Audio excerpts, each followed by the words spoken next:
सकता हूँ। चलिए, तो let's start with this thing, photo electric effect. तो क्या होता है यार कि किसी भी मटेरियल, और स्पेसिफिकली जब डिफाइन करते हैं तो मेटल्स के लिए, मेटालिक सरफेसेस के लिए डिफाइन होता है एक फिनोमेना जिसको बोलते हैं photo electric effect on the incident radiation, है ना। लाइट रेडिएशन अगर किसी भी मेटल सरफेस पर गिरती है और वो एनर्जी, जो रेडिएशन है उसकी जो एनर्जी है, उस एनर्जी की हेल्प से कुछ इलेक्ट्रॉन्स मेटेलिक सरफेस को छोड़कर बाहर निकल जाते हैं। तो this phenomena is called as photo electric emission या फिर फोटो इलेक्ट्रिक इफेक्ट। जैसे ही आपका फोटोन्स गिरेंगे, photons carry some energy in terms of momentum, है ना। फोटोन्स का कुछ मोमेंटम होगा, उसकी टर्म्स में उनके पास कुछ एनर्जी होगी। जैसे bombarded on the surface of a metal, वहां पर जो फ्री इलेक्ट्रॉन्स होंगे वो इजेक्ट आउट हो जाएंगे, leaving the metal surface behind, ठीक है। तो आपका एमिशन हुआ किसका? इलेक्ट्रॉन्स का। इसकी वजह से हुआ due to energy possessed by the photons. तो यही आपका इफेक्ट है, फोटो इलेक्ट्रिक इफेक्ट। इसको बहुत तरीके से हम यूज करते हैं और इसका सबसे पॉपुलर एग्जांपल है सोलर एनर्जी जनरेशन। सनलाइट गिरती है, मेटेलिक सरफेस पे गिरती है, वहां पर that energy is converted into emitted electrons, और वो एमिटेड इलेक्ट्रॉन्स सर्किट में फ्लो करते हैं और उसकी मदद से क्या होता है, आपको इलेक्ट्रिक करंट मिल जाता है। तो आप यूज कर पाते हो अपनी इलेक्ट्रिकल अप्लायंसेस को। तो ये इसका बेसिक आपको इंट्रोडक्शन दे दिया मैंने, और एप्लीकेशन आपको सबको पता है, सोलर एनर्जी, सोलर जितनी भी अपनी एप्लीकेशन है, फोटोवोल्टाइक एप्लीकेशन जिनको बोलते हैं, ठीक है। अब यार इसके ना फोटोन्स की कुछ प्रॉपर्टीज होती हैं कि एनर्जी जो है that is quantized in nature. Quantized होगी, क्वांटाइज्ड का मतलब कैसे था, जैसे क्वांटाइजेशन ऑफ चार्ज आपने पढ़ा था ना, कि charge on any object is in integral multiples of charge on a single electron. तो ठीक सर उसी वन तरह, अपॉन थ्री नहीं हो सकता? हाँ, उसका कोई फ्रैक्शन नहीं हो सकता, तो काउंटिंग होगी, क्या बोलते हैं, नेचुरल नंबर्स की काउंटिंग, 1 2 3 इंटीग्रल ऐसे क्वांटाइज होंगे। जैसे मान लो मेरे को आपके पास कुछ चीज ट्रांसफर करनी हो, है ना। जैसे मैं बोलूँ कि आपको पानी देना है, मुझे व्योम को पानी सर्व करना है, तो मैं किस तरीके से कर सकता हूँ, या तो एक ग्लास लूंगा, जग लेके उसको भरता चला जाऊंगा, तो कंटिन्यूस फ्लो ऑफ वाटर हो रहा है, ठीक है। एक तो तरीका ये है कंटिन्यूस फ्लो।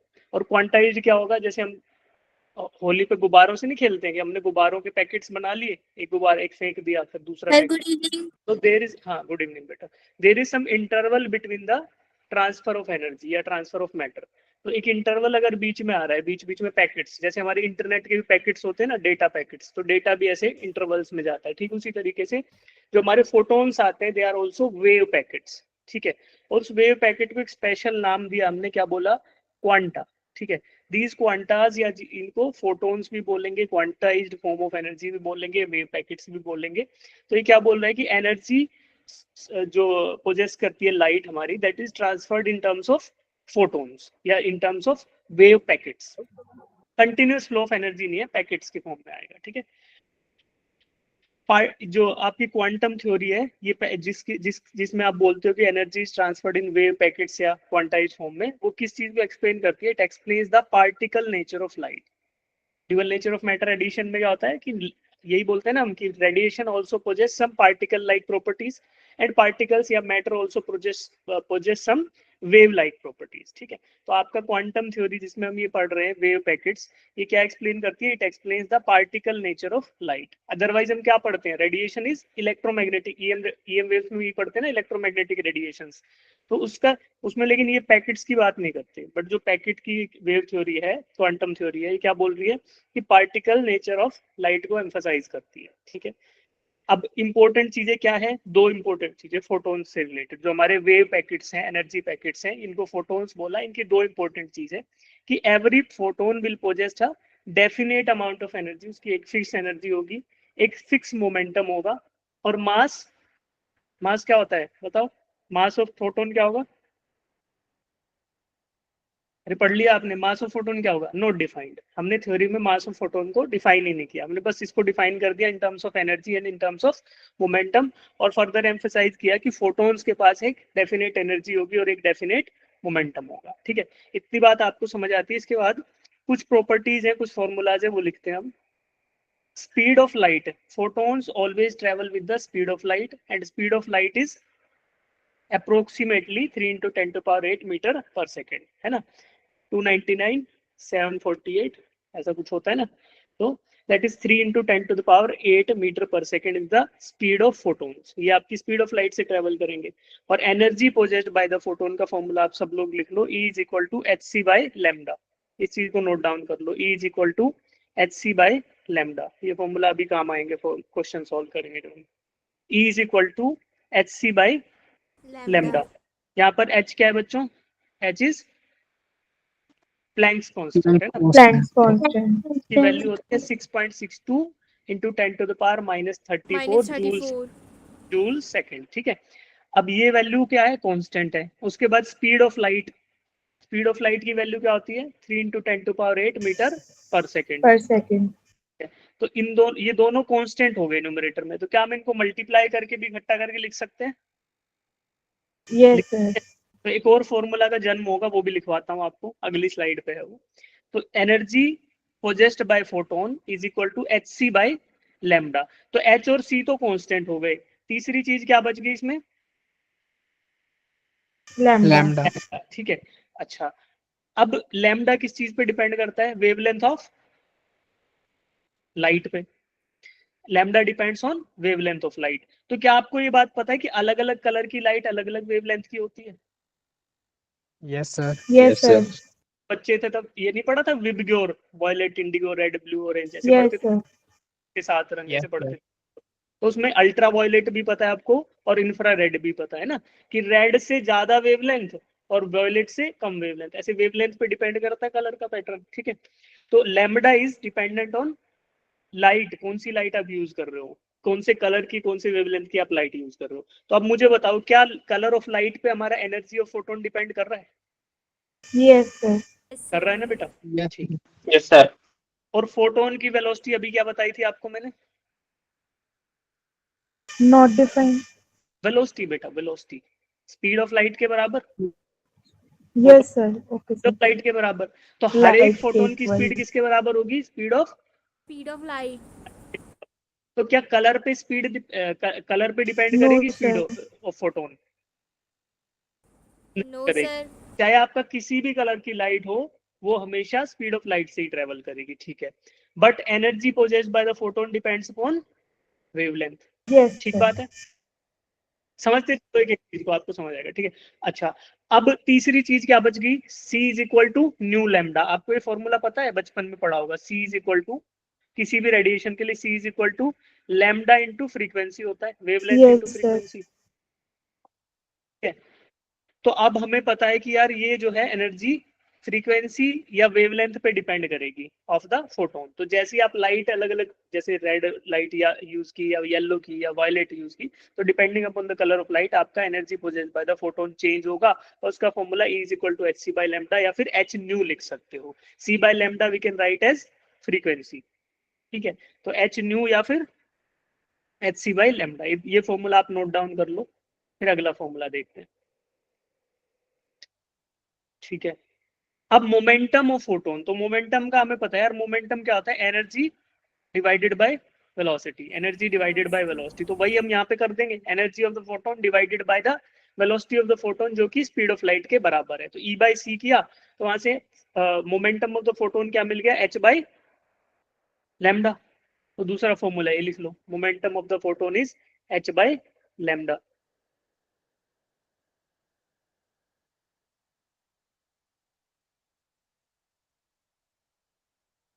ठीक है, ओके। अब mass of the photon is not defined.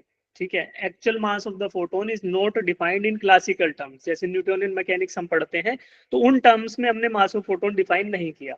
But एक बात हमें पता है कि rest mass of photon is zero. तो अगर फोटोन नहीं ट्रेवल कर रहा है, नहीं मूव कर रहा, तो उसका मास क्या है? जीरो है, मतलब फोटोन एग्जिस्ट ही नहीं कर रहा। बेसिकली जब इलेक्ट्रॉन्स निकलेंगे या फिर सॉरी एनर्जी निकलेगी तो ट्रेवल करेगी। तो रेस्ट मास को एक हमने थ्योरेटिकली डिफाइन किया कि इट इज जीरो। ठीक है, energy and momentum of the photon are always conserved. तो एनर्जी और मोमेंटम ऑलवेज कंजर्व्ड का मतलब क्या है बच्चे? कि जो भी कोलिजन्स होंगे, जब आपके फोटोन्स आकर गिरेंगे मेटल सरफेस पर, तो जो भी कोलिजन्स होंगे वो कैसे होंगे? कैसे होंगे बताओ? Elastic. Elastic, perfectly elastic collisions ही होंगे। तो ये बात हमें समझ आती है, ठीक है। इतनी बातों के बाद आगे बढ़ते हैं। अब देखो इलेक्ट्रॉन का एमिशन किस किस तरीके से हो सकता है। तो ब्रॉडली देयर आर 3 वेज। सबसे पहला है थर्मियोनिक एमिशन, कि हम मेटल सरफेस को इतना हीट कर दें कि उसमें जो इलेक्ट्रॉन्स थे वो सफिशिएंट एनर्जी लेकर बाहर निकल जाएं। तो ये क्या हो गया, thermionic emission with the help of heat energy या थर्मल एनर्जी। दूसरा फील्ड एमिशन। तो इलेक्ट्रॉन्स क्या है, चार्ज पार्टिकल्स हैं कि नहीं है, electrons are negatively charge particles. अगर सफिशिएंट उनको हम बाहर से sufficiently strong magnetic electrical field दे दें इलेक्ट्रॉन्स को, if we provide some sufficiently strong external electric field, तो क्या होगा बच्चे, these negatively charge electrons will be attracted toward the positive side of the field, right. तो क्या होगा, electrons will be removed out of the metal surface. So this type of emission of the electron is called as field emission. ये हो गया हमारा field emission। और third जो अब आज हम पढ़ रहे हैं that is photo emission, की with the help of energy provided by the illuminated by light, by illumination of the metal surface, ठीक है। तो ये photo emission।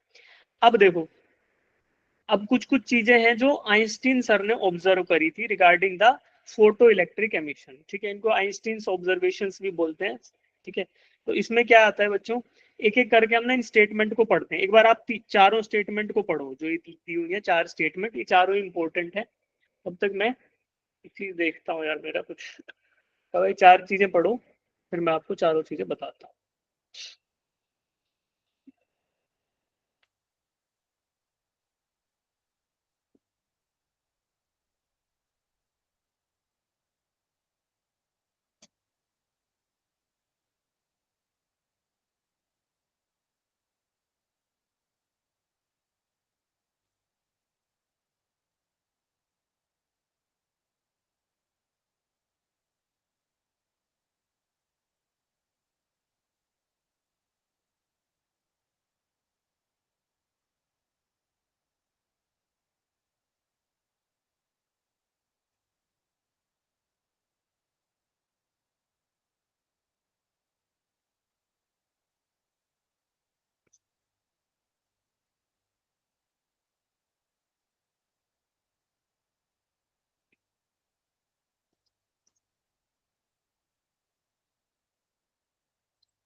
ठीक है, पढ़ लिया आपने चारों स्टेटमेंट? Yes sir. चलिए, तो पहली स्टेटमेंट देखते हैं। There exist certain minimum frequency below which no emission of photo electrons takes place, ठीक है। एक मिनिमम फ्रीक्वेंसी होगी, उस फ्रीक्वेंसी से ऊपर, उससे हायर फ्रीक्वेंसी की लाइट तब इंसिडेंट होगी, तभी एमिशंस ऑफ फोटो इलेक्ट्रॉन्स होगा, यानी एमिशंस ऑफ इलेक्ट्रॉन सरफेस से होगा। तो क्या मतलब है इसका, कि जैसे जैसे हम frequency of wavelength, frequency of incident radiation बढ़ाते हैं, इंसिडेंट लाइट का फ्रीक्वेंसी बढ़ाते हैं, तो इनडायरेक्टली हम क्या कर रहे हैं बच्चों, by increasing the frequency we are increasing the energy possessed by the light। देखो फोटॉन्स की एनर्जी का फॉर्मूला क्या था, जैसे मैं फ्रीक्वेंसी बढ़ा रहा हूं तो क्या बढ़ रहा है, energy possessed by the, energy is equal to H nu, है ना। तो एक मिनिमम फ्रीक्वेंसी रिक्वायर्ड होगी above which there will be emission of electron. तो फ्रीक्वेंसी एच तो कांस्टेंट है, जैसे आप फ्रीक्वेंसी बढ़ाते जाओगे तो एक वैल्यू ऐसी आएगी जिस पर आपको सफिशिएंट एनर्जी मिल गई for the emission of the photo electrons, ठीक है। पहली बात ये। दूसरी बात पढ़ते हैं। Photo current was observed only if the frequency of incident radiation is more than the threshold frequency। Same ही बात इसने बोल दिया कि जो मिनिमम फ्रीक्वेंसी है उसका नाम क्या है, थ्रेशोल्ड फ्रीक्वेंसी या फिर कट ऑफ फ्रीक्वेंसी, और इसको न्यू नोट हम बोल सकते हैं, ठीक है। Okay, there is no time lag between the incidence of light and emission of electrons. तो जैसे ही लाइट गिरेगी, जैसे ही लाइट इंसिडेंट होगी, तुरंत उसी time spontaneous emission of electrons observe होगा। There will not be any delay between the emission of electron and incidence of light. तो यहां से भी हमें इनडायरेक्टली पता चलता है क्या, पार्टिकल नेचर ऑफ लाइट। क्यों, क्योंकि देखो ये कोलिजन लाइक प्रॉपर्टी, जैसे हम कंचा खेलते थे ना, मार्बल्स खेले हो, कितने बच्चों ने खेल लिया कंचा, छोटे थे तो, है ना। हाँ, तो क्या करते हैं, जैसे मान लो 3-4 आगे मार्बल्स रखे हैं, तो हमारे हाथ में हमारी टर्न आती है तो हम ऐसे करके मारते थे ना टप से, तो जैसे ही टकराता था एनर्जी ट्रांसफर होती थी और तुरंत वो दूसरा जिस पे हमने हिट किया जिस कंचे पे, वो तुरंत अपना काम स्टार्ट करता था, मतलब तुरंत वो एमिट हो जाता था। तो हमने energy the with the help of photons, जैसे ही कोलिजन हुआ तुरंत नॉकआउट हो गया वो। तो दिस टाइप ऑफ थिंग क्या क्या क्या रिप्रेजेंट करता है ये पार्टिकल नेचर। जैसे पार्टिकल्स के बीच में एनर्जी स्पॉन्टेनियसली ट्रांसफर हो जाती है कोलिजन से, ठीक उसी तरीके का बिहेवियर हमें यहाँ भी मिल रहा है ना। अगर वेव नेचर होता तो क्या होता, फिर एनर्जी स्कैटर करती तो धीरे धीरे इलेक्ट्रॉन्स को मिलती, वो धीरे धीरे चार्ज होते, फिर सफिशिएंट एनर्जी मिलती, तब भागते वो। जैसे कि आप मान लो हाइड्रोजन से बलून को भर रहे हो, तो धीरे धीरे भरोगे बलून को, तो वो धीरे धीरे उसका वेट कम होएगा, उसको वेटलेसनेस फील होगी, फिर वो ऊपर जाएगा, है ना। तो इस तरीके का आपको यहाँ से भी आपको पता चल रहा है कि there is no time lag between incidence of light and emission of electrons. तो यहाँ से क्या पता चला, पार्टिकल नेचर ऑफ लाइट, ठीक है। Maximum kinetic energy of ejected electron is given by. तो देखो बच्चों, जब इलेक्ट्रॉन्स बाहर निकलेंगे तो कुछ ना कुछ वेलोसिटी भी रहेगी उनकी निकलते हुए, तो उसके पास क्या कुछ काइनेटिक एनर्जी भी रहेगी, बिकॉज इलेक्ट्रॉन्स हैव सम मास, और मास और वेलोसिटी मिले तो क्या हो गया, काइनेटिक एनर्जी का जन्म। तो this kinetic energy, that maximum kinetic energy that can be possessed by the, देखो ध्यान से सुनना एक एक वर्ड को, maximum kinetic energy that can be possessed by the electrons is equal to E minus 5। तो ये can be वाला जो टर्म है ना, उसको बहुत ध्यान याद रखना। Kinetic energy max is equal to E minus 5। अब आप बताओ E क्या है? E इज द, बोलो, Energy. Energy of the incident photons. जो फोटोन गिर रहे हैं उनकी एनर्जी E है। Yes, sir. फाई क्या है बच्चों? Phi is work function work function of the metal surface, ठीक है। और के ई मैक्स क्या है? Kinetic energy. Kinetic energy of the emitted electrons, ठीक है। अब देखो, क्या ये काइनेटिक एनर्जी होगी ही होगी या हो सकती है? इन दोनों बातों में डिफरेंस है। मैं बोलता हूँ, एक बात सुनना, फिर दूसरी, फिर बताना कौन सी सही है। एमिटेड इलेक्ट्रॉन्स की एनर्जी के ई मैक्स के बराबर होगी ही होगी, पहली बात, ठीक है। दूसरी बात, एमिटेड इलेक्ट्रॉन्स की काइनेटिक एनर्जी के ई मैक्स के बराबर हो सकती है। कौन सा वाला अच्छा है? सर हो सकती है। हो सकती है, ठीक है। अगर ये के ई मैक्स जो है, इसीलिए इसमें मैक्स लिखा है कि मैक्सिमम पॉसिबल कब होगा, तब कोई अदर लॉसेस ना हो during the emission of electron, कोई इंटरनल लॉसेस या अदर लॉसेस एनर्जी के ना हो, तो क्या होगा, तो आपके एमिटेड इलेक्ट्रॉन्स की एनर्जी इतनी हो सकती है, इससे ज्यादा कभी भी नहीं होगी। Emitted electrons will never possess kinetic energy more than the K E max, यानी कि एमिटेड इलेक्ट्रॉन्स की maximum possible kinetic energy E-5 से ज्यादा कभी भी नहीं होगी, ये बात श्योर है। लेकिन ज्यादा से ज्यादा E-5 के बराबर हो सकती है, कब? तब इंटरनल लॉसेस नहीं होंगे, ठीक है बच्चों। अच्छा, जो अब तक पढ़ा उसके बेसिस पे एक क्वेश्चन पूछना चाहूंगा मैं आपसे। ये बताओ कि अगर मैं फ्रीक्वेंसी बढ़ा रहा हूँ, if I am increasing the frequency, तो इंक्रीजिंग फ्रीक्वेंसी से क्या एनर्जी बढ़ रही है? Yes, sir. Yes sir photons की फ्रीक्वेंसी बढ़ाने से E is equal to H nu होता है, तो फ्रीक्वेंसी बढ़ाने से एनर्जी बढ़ गई, तो उससे क्या एमिटेड इलेक्ट्रॉन्स की काइनेटिक एनर्जी बढ़ेगी? No, sir. बढ़ सकती है ना, E बढ़ जाएगा, और वर्क फंक्शन तो कांस्टेंट वैल्यू है फॉर अ मेटल सरफेस, तो बढ़ जाएगी, ठीक है, बढ़ सकती है। Okay. चलिए, अब हमने पढ़ लिया थ्रेशोल्ड वेवलेंथ, पढ़ लिया थ्रेशोल्ड फ्रीक्वेंसी, पढ़ लिया था। अब पढ़ते हैं थ्रेशोल्ड वेवलेंथ क्या होता है। तो थ्रेशोल्ड फ्रीक्वेंसी देखो, the minimum frequency of incident radiation below which photo electric emission is not possible. ठीक उससे उल्टा होगा, the maximum wavelength of the incident radiation above which emission is not possible, क्योंकि फ्रीक्वेंसी और वेवलेंथ एक दूसरे के इनवर्सली प्रोपोर्शनल है। सी इज इक्वल टू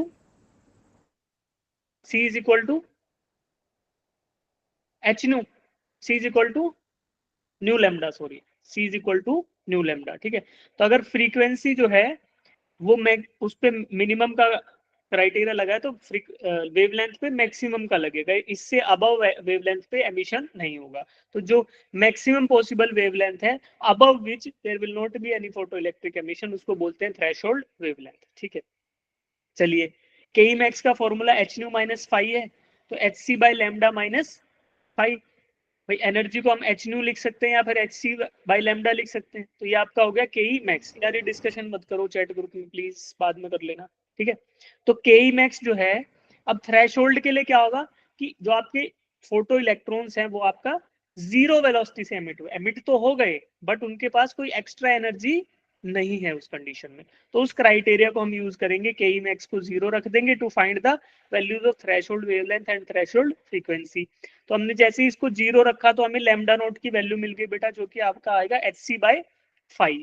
तो ये एक और फॉर्मूला आ गया थ्रेशोल्ड वेवलेंथ का। लिखो एच सी तो आपको पता था, प्लैंक्स कांस्टेंट सी, और यहाँ पे 5 is work function, H C by 5 लिख लो इसको।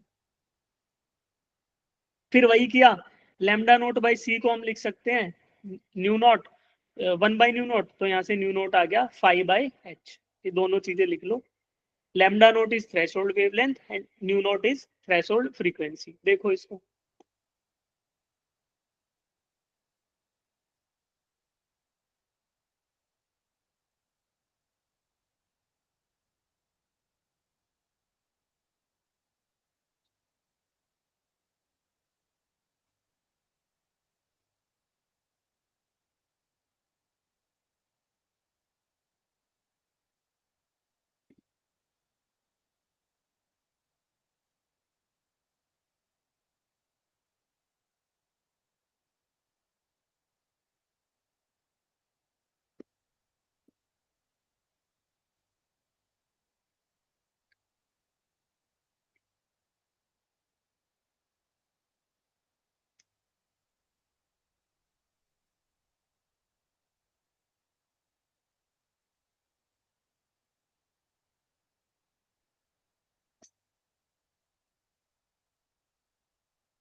लिख लिया बेटा? Yes sir. Yes, sir. हाँ मैं चुप ही था, मैं कुछ देख रहा था ठीक है, चलिए।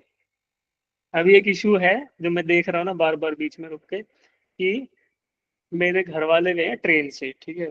तो एक्चुअली उनको एक कनेक्टिंग ट्रेन कैच करनी थी, तो जिस ट्रेन में भी वो बैठे हैं वो लेट हो गई है, और जो दूसरी जिसमें बैठना था वो डिपार्ट हो गई है, तो उनकी ट्रेन हो गई है मिस। तो मैं वही चेक कर रहा था कि व्हाट इज द स्टेटस।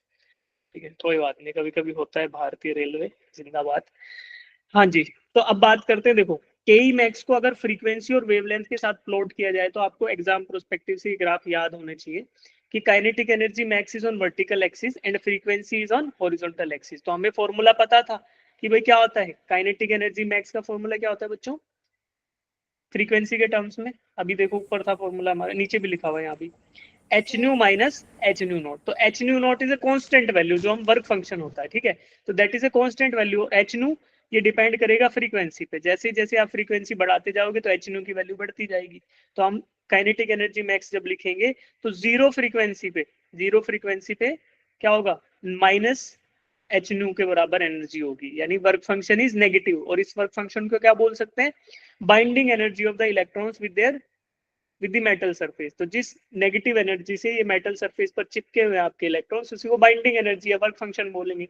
तो मिनिमम इतनी एनर्जी दे दोगे तो फ्री हो जाएंगे, तो दैट इज नेगेटिव एनर्जी। जैसे जैसे आप आगे बढ़ते जाओगे, यहाँ पर आप फ्रीक्वेंसी बढ़ाते जाओगे तो क्या होगा बच्चों, फ्रीक्वेंसी बढ़ते बढ़ते बढ़ते बढ़ते यहाँ पे ये फिर energy of the emitted electron बढ़ सकती है। तो के ई मैक्स। अच्छा देखो, क्या बहुत सारे इलेक्ट्रॉन एमिट होंगे? आपको एक बार थोड़ा बेसिक आइडिया और दे देता हूँ।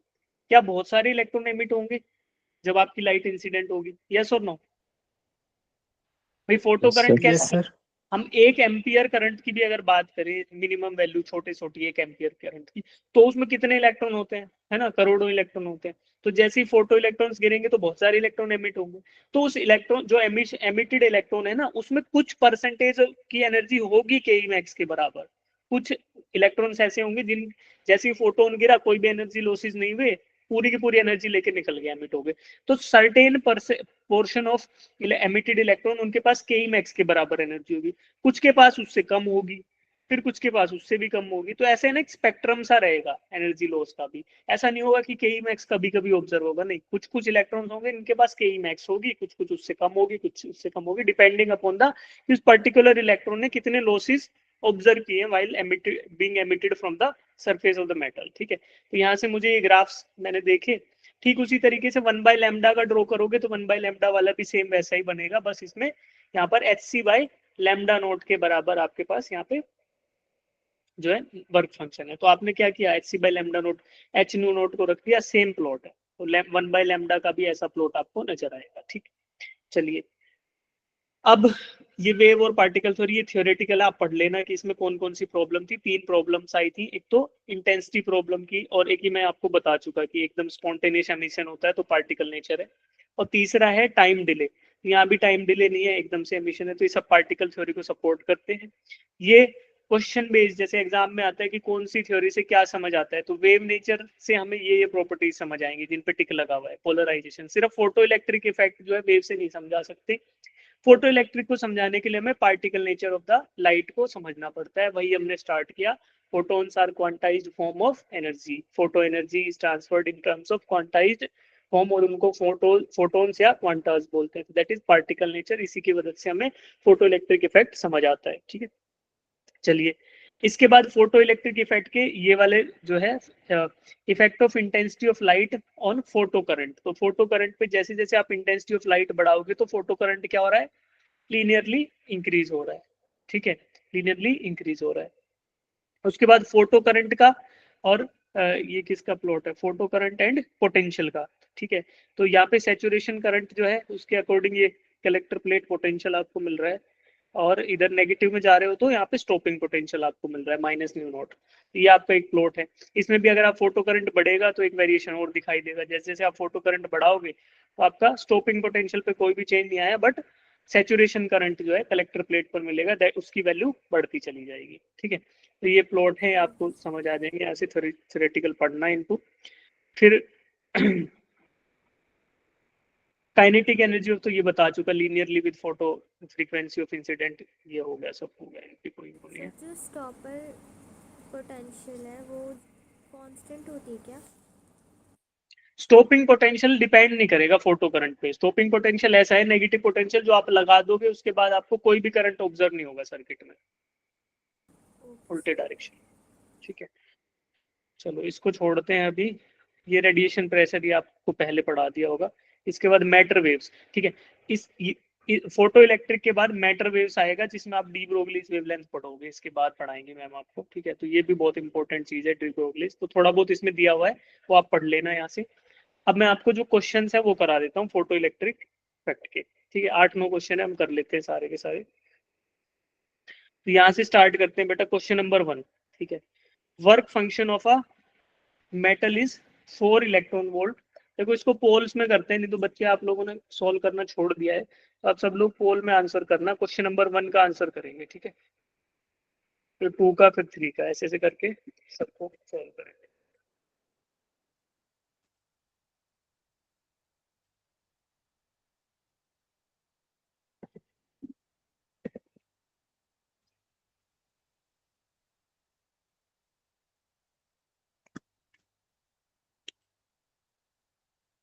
जिनका आंसर आ जाए वो पोल में आंसर कर देना, फिर समझाऊंगा मैं सभी की सभी। ये क्वेश्चन नंबर 1 करना है। हाँ 1 करना है बेटा, 1 2 3 ऐसे करते जाएंगे, तो जैसे जैसे मैं पोल लॉन्च करता जाऊँ उसके अकॉर्डिंग आप आंसर करते जाना। 1 2 3 4 9 क्वेश्चन है अभी, तो बेसिक है सारे, फिर उसके बाद देखते हैं टाइम बचेगा तो अगले करा दूँ आइंस्टीन वाले, आइंस्टीन थ्योरी से।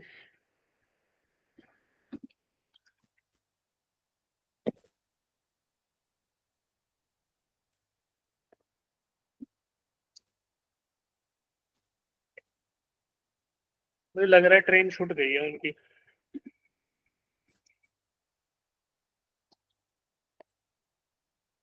रिप्लाई आ नहीं रहा है, मैंने मैसेज किया उनको, भाई क्या रहा, रिप्लाई नहीं आया।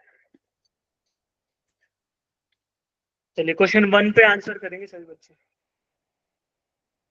क्वेश्चन पढ़ो पहले, क्या लिखा हुआ है कि the work function of a metal is given as 6 electron volts if 5000 angstrom wavelength of light is incident on the metal, is there any photo electric effect? क्या फोटो इलेक्ट्रिक इफेक्ट, यानी कि will there be emission of electrons, क्या electrons emit होंगे इस incident radiation से, तो ये बताना है आपको।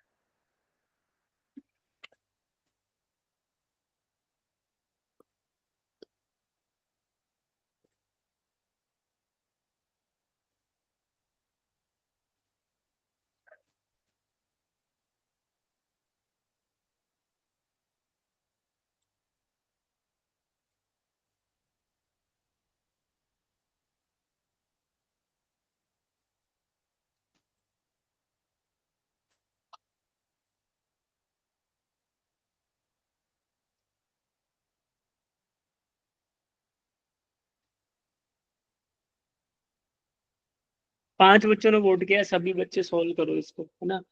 देर are approximately 33 students in the class. सभी बच्चे सॉल्व करो, जो भी आपको लगता है एटलीस्ट वो आंसर कर दो, फिर सही आंसर मैं आपको बताऊंगा।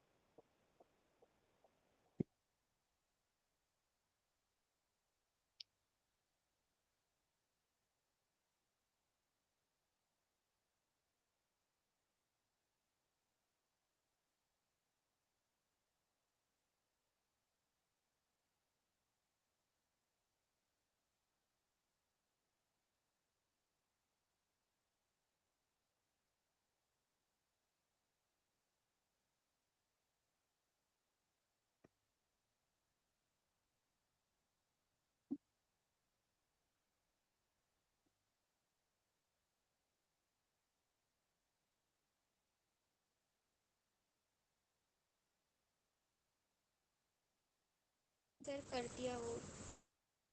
कर लिया? Yes sir. 10 बच्चों ने वोट किया, देखो अभी समझ लो, फिर अगला क्वेश्चन सभी बच्चे करेंगे, ठीक है। हाँ, क्या हुआ सर? मुझे भी नहीं, कोई नहीं, पोल शो नहीं हो रहा, कुछ को हो रहा है, देखते हैं। कई बार यार इशू आता है इसका, कोई टेंशन नहीं है।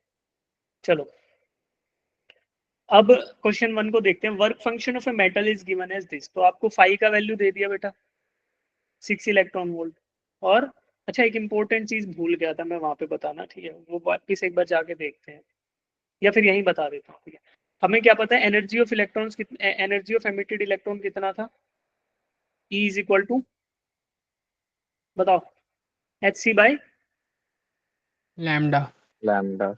Equal to H C by lambda, ठीक है। तो यहाँ पे फाई कितना दिया है आपको? फाई की वैल्यू बताओ मुझे। Phi is given as, work function is given as 4 electron volts, और lambda of incident radiation is given as 5000 angstroms, ठीक है। तो यहाँ पर जो एनर्जी ऑफ इलेक्ट्रॉन्स था, दैट वाज, ई का फॉर्मूला क्या था? H C by lambda. यहाँ पे मैंने आपको बताया था कि H and C are constant values, तो इनकी वैल्यू अगर हम सब्सटीट्यूट कर दें, अगर इनकी वैल्यू हम सब्सटीट्यूट कर दें, तो हम ऊपर जो न्यूमरेटर है ना उसको एक कांस्टेंट वैल्यू के बराबर लिख सकते हैं। तो वो क्या होगा? That will be 12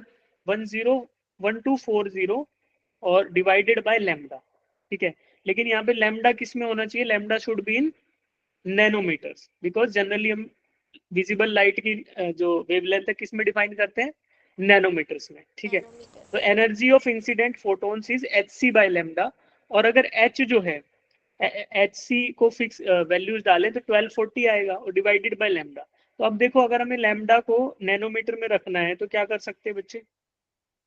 incident photons की एनर्जी को लिखना है, तो 1240 डिवाइडेड बाय 5000 एंगस्ट्रॉम है, तो नीचे 5000 और इंटू 10⁻⁻1 करना पड़ेगा, because angstrom is 10 angstrom is 1 nanometer. तो हमें क्या करेंगे, एक जीरो ऊपर ऐड कर देंगे, तो 12400 डिवाइडेड बाय 5000, तो ये हमारा आ गया एनर्जी ऑफ इंसिडेंट फोटोन्स। और work function is given as 4 electron volts. तो इसको सॉल्व करो सबसे पहले, ई की वैल्यू कितनी आ रही है, और ये चेक करो कि this energy should be greater than the work function of the metal surface. अगर greater than metal work function of metal surface होगा तो क्या होगा? There will be emission of electrons. और अगर कम हुआ तो there will not be any emission of the electron. तो ये चीज आप करके देखो एक बार, कितनी आ रही है? 12400 डिवाइडेड बाय 5000 की वैल्यू अप्रोक्सीमेटली 2.5 आएगी, है ना। 5 टू जा और 2.5, 2.5 से थोड़ा सा कम, तो 2.4 के आसपास या 2.5 भी मान लो, तो दैट इज 2.4 इलेक्ट्रॉन वोल्ट्स। तो आप बताओ, 2.4 electron volt is less than 4 electron volts? Yes. Yes sir. Yes sir. तो एमिशन होगा कि नहीं होगा? नहीं। नहीं होगा, क्योंकि मिनिमम एटलीस्ट 4 इलेक्ट्रॉन वोल्ट होना चाहिए था उसका एनर्जी, तो एमिशन नहीं होगा। There will not be any emission of the photo electrons, ठीक है। क्वेश्चन नंबर 2 करते हैं, 2 करते हैं।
ठीक है.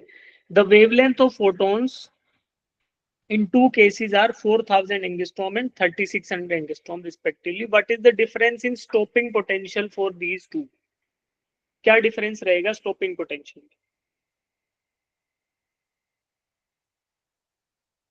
ठीक है, स्टॉपिंग पोटेंशियल के अंदर क्या डिफरेंस रहेगा? एक बार ट्राई करो, फिर मैं कराता हूँ. तो अगर आपको वेवलेंथ दिया तो सबसे पहला बात है कि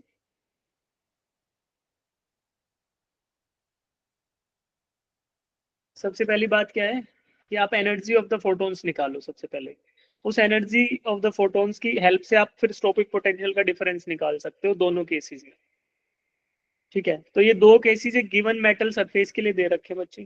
ठीक है, मेटल सरफेस के लिए अलग अलग वेवलेंथ जब डाली जाएगी तो इंसिडेंट फोटॉन्स की जो एनर्जी है वो अलग अलग रहेगी और उसके बेसिस पे आप बेस्ड अपॉन दिस एनर्जीज आप स्टॉपिंग पोटेंशियल की वैल्यू कैलकुलेट कर सकते हो.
ठीक है, तो कैलकुलेट करते हैं भाई, एनर्जीज कैलकुलेट करते हैं सबसे पहले. ठीक है, कुछ बच्चों ने आंसर किया, वही 5 बच्चे हैं जो आंसर कर रहे हैं, इसका मतलब हम फटाफट क्वेश्चंस कर सकते हैं. ठीक है, चलो.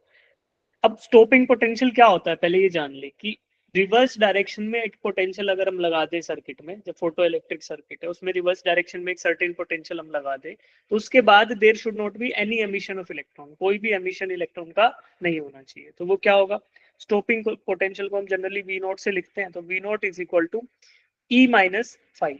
तो जो इंसिडेंट रेडिएशन है उसकी एनर्जी माइनस वर्क फंक्शन, ये जो आएगा इसकी हेल्प से आप स्टॉपिंग पोटेंशियल निकालते हो और इसको चार्ज से मल्टीप्लाई कर दो तो एनर्जी के टर्म्स में आप लिख सकते हो E V naught is equal to E minus five. तो E is the incident radiation of the photons, phi is the work function. It should be is equal to electron volt या फिर EV, और V naught लिखेंगे because it is stopping potential.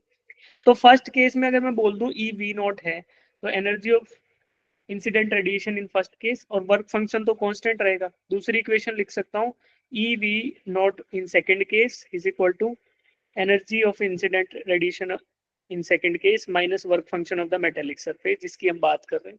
यहाँ से हम I need to find out the difference in the stopping potential. तो difference in the stopping potential निकालने के लिए मैं क्या कर लूंगा, जिस रेडिएशन की वेवलेंथ कम होगी उसकी एनर्जी ज्यादा होगी कि कम, जिस रेडिएशन की वेवलेंथ ज्यादा होगी उसकी एनर्जी ज्यादा होगी.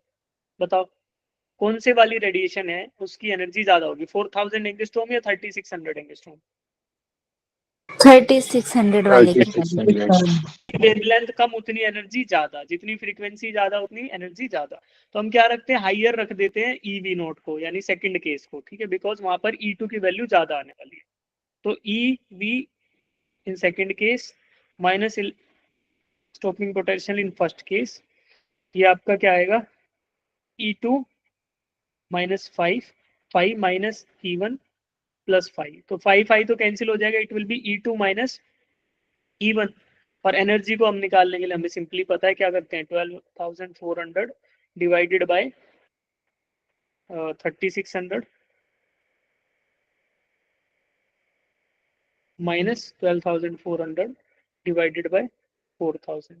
इसको सॉल्व करो तो आपको E2 माइनस E1 की वैल्यू मिल जाएगी, ठीक है। And that should come up as, जो भी आएगा उसका यूनिट इलेक्ट्रॉन वोल्ट रहेगा, तो आप उससे जो है स्टॉपिंग पोटेंशियल निकाल पाओगे, यानी कि E इंटू डेल्टा भी बोल दे इसको। तो ये आपका जो वैल्यू आएगी, वो वैल्यू बताओ मुझे क्या आ रही है। 12,400 डिवाइडेड बाई 3,600 निकालो, उसके बाद 12,400 और 4,000, इनका डिफरेंस मुझे आप बता दो, what is the difference.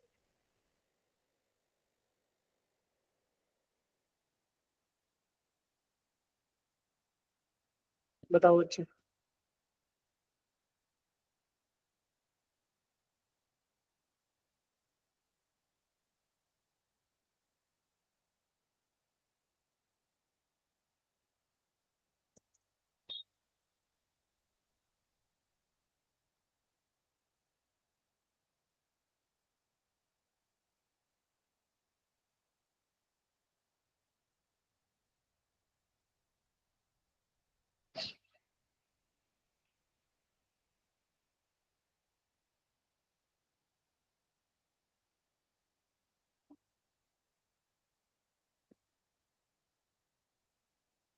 Sir angstrom का नैनोमीटर में नहीं करा आपने? ऊपर एक जीरो लगा दिया ना बेटा, कर पहले दिया सर, कर दिया। ओके सॉरी 1240 था तो उसको सर। 12 0.55 इंटू 10 की power -19। 0.55 into 10 to the power कैसे आएगा, नहीं आएगा ऐसे क्यों आएगा। -19 0.55 नहीं नहीं, देखो 12,400 डिवाइडेड बाई 3,600 मैं कर देता हूँ। सर इसको नहीं करा मैंने, अपना सॉल्व करा है, इसलिए अपना बताया मैंने। कोई नहीं, ये देखते हैं। दिस इज 3.44 माइनस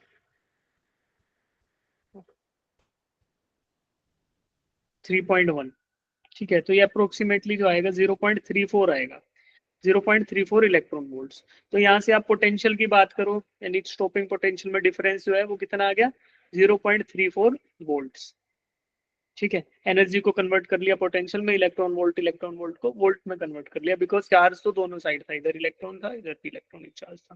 तो हमारा क्या आ गया फिर answer, 1.3। Is the correct answer, option 3, ठीक है। एक बार देख लो सॉल्यूशन को हमने क्या किया यहाँ पे।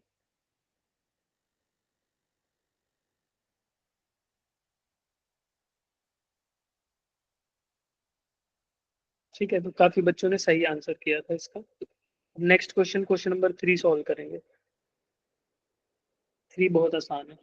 If the momentum the photon is p then its frequency, तो मोमेंटम को आपको फ्रीक्वेंसी के टर्म्स में लिखना है। तो जितने फॉर्मूले आपको अभी लिखवाए थे सब में कुछ रीअरेंजमेंट करके देखो, मोमेंटम का फ्रीक्वेंसी के टर्म्स में क्या हिसाब किताब बैठ रहा है।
क्या लिखेंगे बेटा, momentum is equal to E by, momentum is equal to E by E/C। Energy पर यूनिट वेलोसिटी, ठीक है। अब एनर्जी को क्या लिखते थे, H C by lambda, H C by lambda. तो अब देखो क्या करोगे, मोमेंटम को रिप्रेजेंट करना है इन टर्म्स ऑफ फ्रीक्वेंसी, तो that will be energy into 1/c हो गया। ये आपका क्या आ गया, h बाय लैम्डा। ठीक है, h बाय लैम्डा तो ये आ गया, बट हमें किसके टर्म्स में करना है, फ्रीक्वेंसी के टर्म्स में। तो एनर्जी इज इक्वल टू, ये भी था हमारा h न्यू। ठीक है, तो h new Yes, sir. c, या फिर लैम्डा को लिख सकते हो c बाय न्यू। तो ऐसा कुछ ऑप्शन आ रहा है इसमें। फ्रीक्वेंसी निकालना है ना, अच्छा न्यू को निकालना है, तो nu is equal to, sir इसमें हमको v इक्वल्स टू ले लेंगे, उसके बाद pch आ जाएगा सर, हाँ pc हाँ बाय h। कुछ स्टार्ट गलत कर दिया, रुक जाओ। हमें फ्रीक्वेंसी वो करना है, फ्रीक्वेंसी को करना है ना। तो E is equal to, sorry, P is equal to E by C। ठीक है, तो अब देन इट्स फ्रीक्वेंसी, तो फ्रीक्वेंसी को क्या कर रहे हो, क्या करते हैं बताओ। ई की वैल्यू पुट कर रहे हैं। E की सर वैल्यू हम v को sir P is equal to E by C E की H value upon lambda। h nu by c कर दें। ठीक है, तो हमारा न्यू क्या आ जाएगा, PC by h। By H.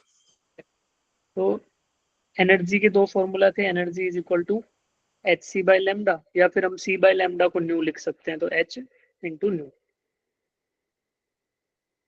तो हमने h इंटू न्यू रख लिया, तो h इंटू न्यू रखते ही फिर हमारा h न्यू बाई सी आ गया, because momentum is equal to energy पर यूनिट वेलोसिटी, तो E बाई सी, उससे फिर न्यू को रीएडजस्ट किया। तो हमारा फिर कौन सा ऑप्शन सही हो गया बेटा, PC बाई h था, तो ऑप्शन 2। ठीक है, 2 इज द करेक्ट।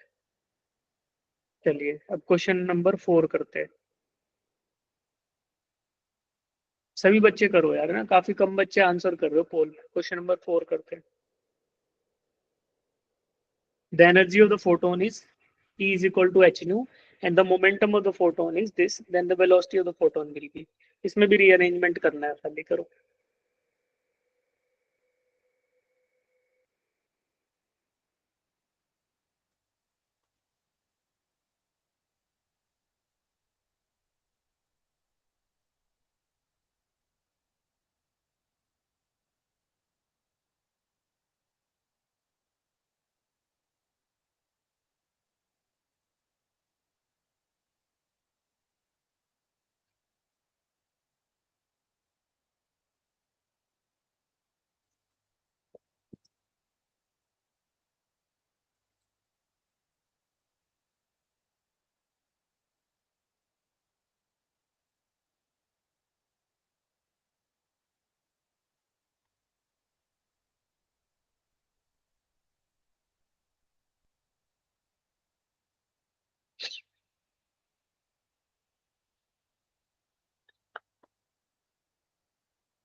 तो यार ये तो हमें डायरेक्टली पता है क्या लिखा था हमने, Yes sir।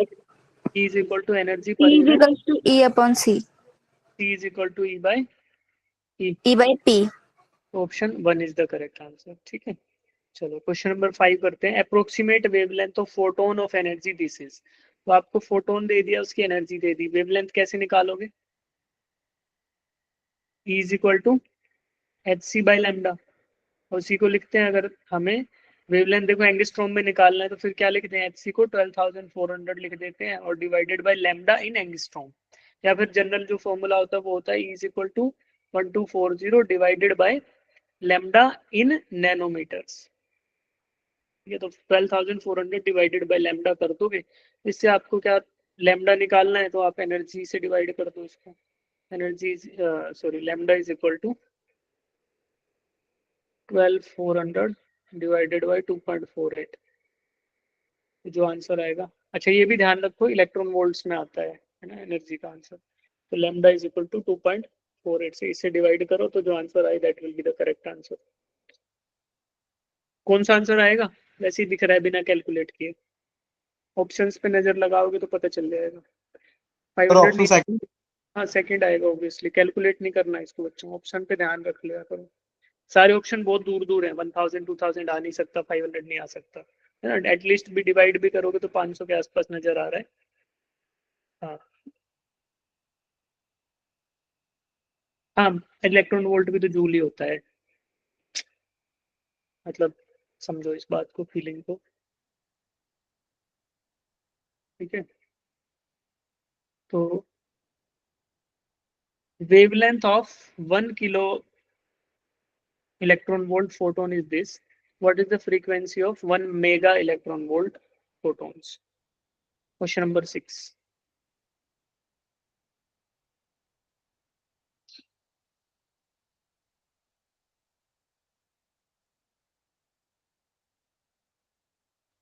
ट्रेन का अपडेट देता हूँ तो मैं, निकल गई ट्रेन उनकी, है ना।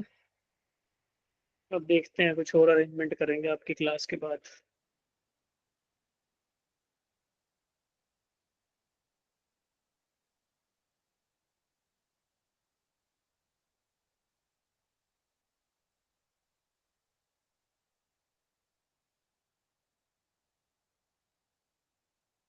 क्या क्या बस कर लें? अरे यार बस कहाँ की कर लें, उज्जैन जाना है,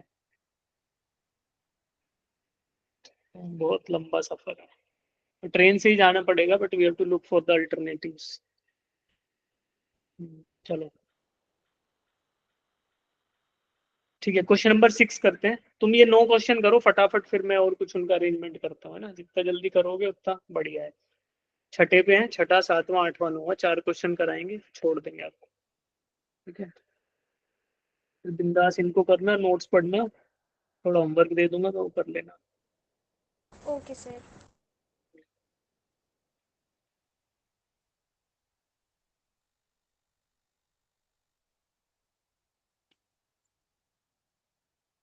सारे पोल लॉन्च कर रहा हूँ, 6 7 8 9, तो जैसे जैसे होता जाए करते जाना।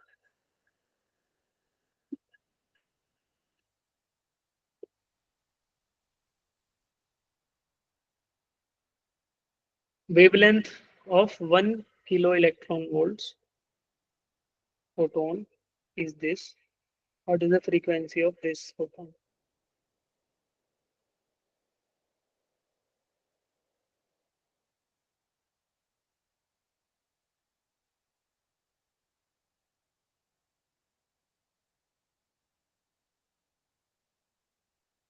सर वैसे 8th 9th और शो नहीं हो रहा। शो नहीं हो रहा 8th 9th? यस सर, 6 मतलब 5th 6th कर नहीं दिया, हो यहाँ से तो लॉन्च कर रखा है यार, सभी लाइव दिखा रहा है, कोई नहीं, आप क्वेश्चन सॉल्व कर लो। अच्छा, क्वेश्चन नंबर नहीं शो हो रहा, ठीक है ठीक है। सर हो रहा है। नहीं अरे वो बोल रहे होंगे स्क्रीन पे क्वेश्चन शो नहीं हो रहा, अब हो रहे हैं सारे, कर लो। तो देखो वेवलेंथ आपको दे दिया बेटा, यहाँ से क्या निकाल सकते हो आप? सबसे पहले फ्रीक्वेंसी निकाल लो, ठीक है। फ्रीक्वेंसी निकाल के फिर फ्रीक्वेंसी सेम रख के उसके सॉरी दूसरी फ्रीक्वेंसी पे आप उसकी एनर्जी निकाल लो। Sorry what is the free, हाँ फ्रीक्वेंसी दूसरी एनर्जी पे निकाल लो। इसमें मेगा इलेक्ट्रॉन वोल्ट दे रखा है, वहाँ पे एनर्जी निकाल लो। पहले वाले की पहले फ्रीक्वेंसी निकालो, फिर दूसरे वाले की फ्रीक्वेंसी निकालो।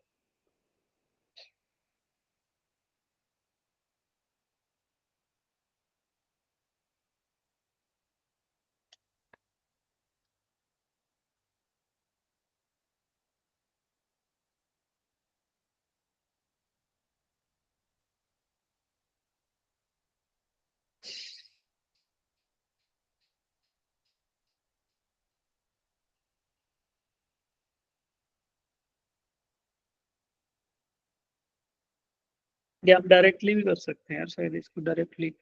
फ्रीक्वेंसी ऑफ एनर्जी आपको दे दिया, तो एनर्जी और फ्रीक्वेंसी का तो पता है ना क्या खेल रहता है। क्या होता है, energy is equal to H C by lambda या फिर एच इंटू न्यू। तो आपको फ्रीक्वेंसी निकालना है, तो frequency can be calculated by E divided by H.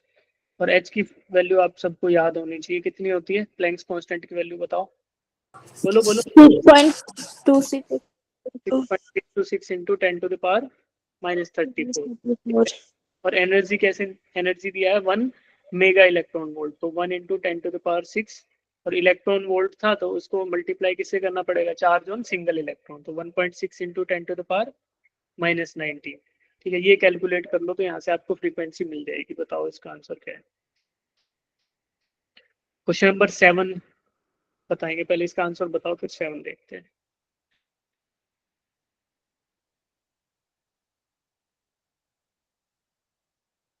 तो 7 का फर्स्ट आ रहा है। 7 का फर्स्ट आ रहा है, 7 का देखते हैं। 6 का बता दो पहले। What is the momentum of photon having frequency this, तो मोमेंटम क्या होगा, मोमेंटम इज इक्वल टू, बताओ, momentum is equal to energy पर यूनिट ई बाय सी। ठीक है, तो E is equal to h mu upon c। Mu upon C. और अभी आपको क्या दे रखा है, फ्रीक्वेंसी दे रखा है, तो अब कर लो कैलकुलेट। ठीक है, फ्रीक्वेंसी इज गिवन, बाकी दोनों कांस्टेंट वैल्यूज है, H and C are constant, तो यहाँ से निकलेगा the energy of photon of light of wavelength this is, ये तो आसान है, energy is equal to, nanometer में दे दिया तो 1240 divided by lambda in nanometers, तो ये कर लो।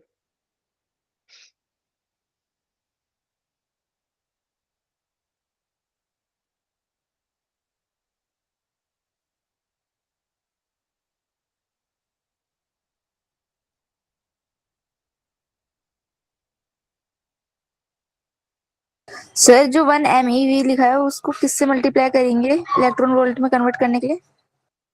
10⁶ मेगा है, बट बेटा कैपिटल एम मेगा होता है ना, 10⁶ मेगा। Okay sir.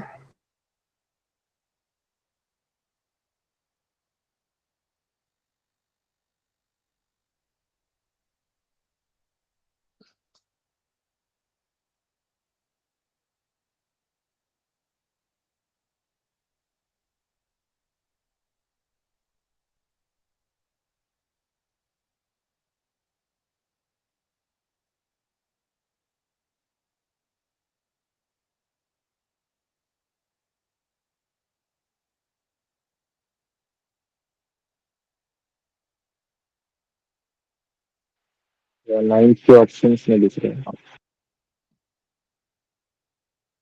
दिखाते हैं, 10⁸ divided by,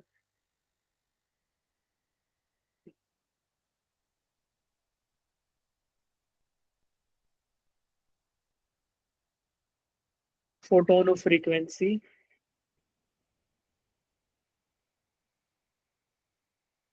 of photon having energy 66 electron volt is,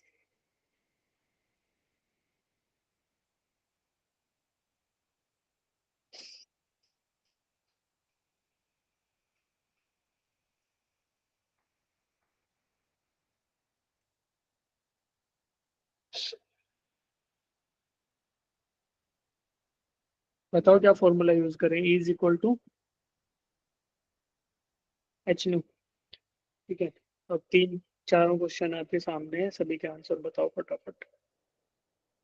first वाले 6 का सेकंड आएगा, 6 का ऑप्शन बी आ रहा है, और 7 का ऑप्शन कितना क्या बताया था, 1। 1। Yes Yes, sir. ठीक है, 8th का कैलकुलेट करो, 9th का करो कैलकुलेट।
हाँ भाई हो गया, बताओ 8th और 9th का। सर 8 का तो सर 4.4। 1 सर इसका फर्स्ट। और 9th का थर्ड, ठीक है। यस 8th का फर्स्ट और 9th का थर्ड, ठीक है। अब इसमें बेसिक फॉर्मूला में इक्वेशन में वैल्यूज डालो और सीधा सीधा आंसर आएगा आपका। यहाँ से आपको पता चला कि सिंपल है इनके क्वेश्चन, ज्यादा टफ आते नहीं। इसके आगे वाले भी आप कर सकते हो, ये वाले अटेम्प्ट करना, ठीक है। जो नोट्स मैंने आपको शेयर किए एक बार पढ़ना, और जो Einstein's observation on photo electric effect है उससे आप ये सॉल्व कर सकते हो। जैसे ये प्लॉट है, ये आपका एनोड पोटेंशियल का वो है, इंटेंसिटी ऑफ क्या है, potential difference and photoelectric current at two different intensities. तो इस तरीके के क्वेश्चन जो आपके ये भी हो जाएंगे। ये 6 क्वेश्चन है, ये आप होमवर्क में करना, ठीक है। उसके बाद जो इक्वेशन थी एनर्जी की, फोटो इलेक्ट्रिक इक्वेशन जो के E max, kinetic energy max की इक्वेशन थी, उसके बेसिस पे ये क्वेश्चन भी हो जाएंगे आपके, ठीक है। क्वेश्चन नंबर यहाँ तक 6 क्वेश्चन ये भी हो जाएंगे, तो इनको आप अटेम्प्ट कर लेना। देखो यहाँ पे के ई मैक्स वगैरह ये सब आपको दिया हुआ है। तो ये पीडीएफ है आपके पास शेयर्ड? No sir. नहीं, ठीक है, मैं मैम को बोल दूंगा, वो शेयर कर देंगे आपके साथ ये वाला, और जो आज नोट्स थे वो शेयर कर दूंगा मैं। तो आप ये वाले क्वेश्चन होमवर्क में करना, ठीक है। बाकी फिर आपको मैम करा देंगी, या मैं क्लास लूंगा तो मैं करा दूंगा, ठीक है। तो अभी आज की क्लास यहीं पे खत्म कर रहे हैं बेटा, और बाकी आपको नेक्स्ट क्लास में कराएंगे, ठीक है। चलिए, तो ओके सर।